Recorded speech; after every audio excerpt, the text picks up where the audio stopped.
Kekuatan militer Indonesia di mata dunia. Militer Indonesia menjadi yang terkuat di Asia Tenggara. Kekuatan militer Indonesia di mata dunia menarik untuk dibahas di momen hari ulang tahun ke-76 TNI. Duduk di peringkat 16 di dunia, militer Indonesia menjadi yang terkuat di Asia Tenggara. Berdasarkan situs Global Firepower atau GFP, kekuatan militer Indonesia berada di peringkat 16 dari 140 negara. Kekuatan militer Indonesia juga menjadi yang terkuat di Asia Tenggara berdasarkan jumlah sumber daya manusia. Angkatan Udara, Angkatan Darat, Angkatan Laut, serta sumber daya alam, logistik, keuangan, dan geografi. Hingga saat ini Indonesia memiliki total hingga 800.000 personel militer dengan 400.000 anggota aktif dan sisanya yang merupakan anggota cadangan. Dari sisi sumber daya alam pun tidak kalah menjanjikan. Kapasitas produksi minyak di tanah air dapat mencapai 800.000 barel per hari dengan cadangan yang mencapai 3,2 miliar barel. Sistem pertahanan Indonesia juga tidak kalah dengan negara lain. Sistem senjata Tentara Nasional Indonesia atau TNI terbagi menjadi 3 bagian.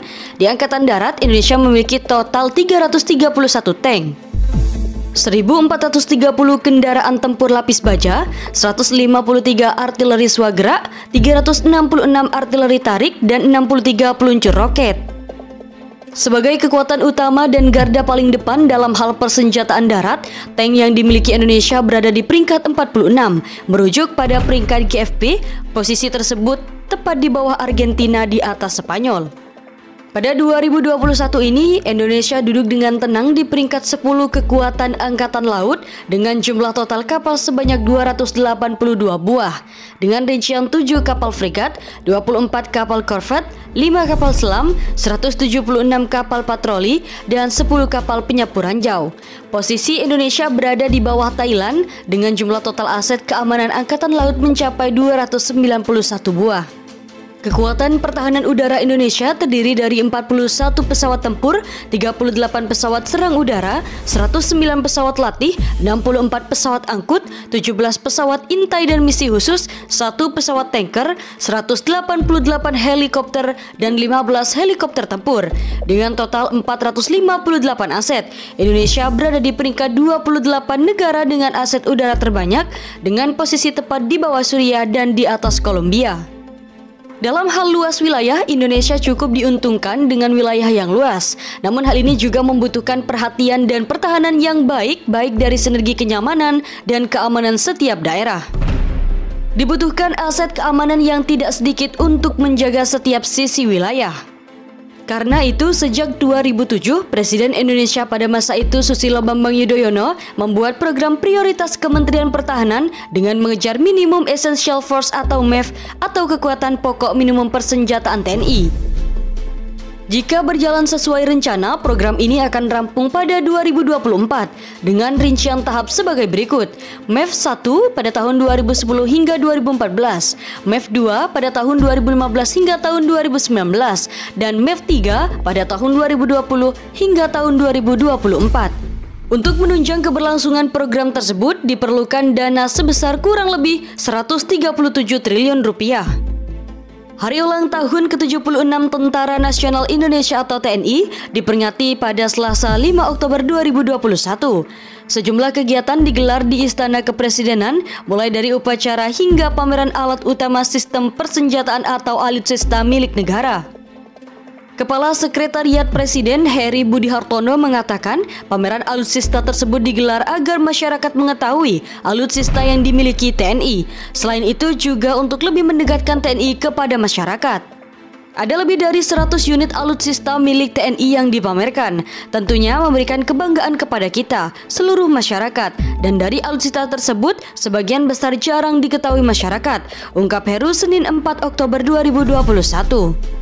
Beberapa jenis alutsista yang ditampilkan yaitu 2 unit kendaraan taktis ringan Serpa Light Sword, 35 unit kendaraan taktis Anoa, 8 unit Indonesia Light Strike Vehicle Armored Personnel Carrier, dan 2 unit Rantis Bushmaster.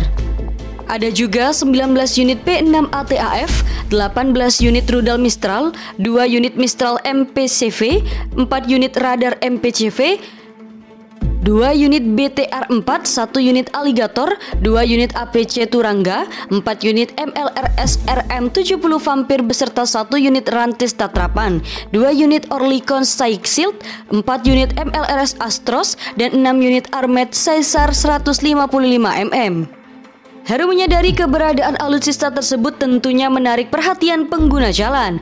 Bagi masyarakat, kami mohon pengertiannya dan mohon maaf jika melewati kawasan istana karena akan terhambat perjalanannya. Pameran alutsista dalam rangka Hari TNI ini akan digelar hingga 6 Oktober 2021. Alutsista tersebut ditempatkan di ruas jalan sekitar Istana Kepresidenan Jakarta sejak Minggu 3 Oktober 2021 malam. Jalan yang digunakan adalah Jalan Medan Merdeka Utara dan Jalan Medan Merdeka Barat.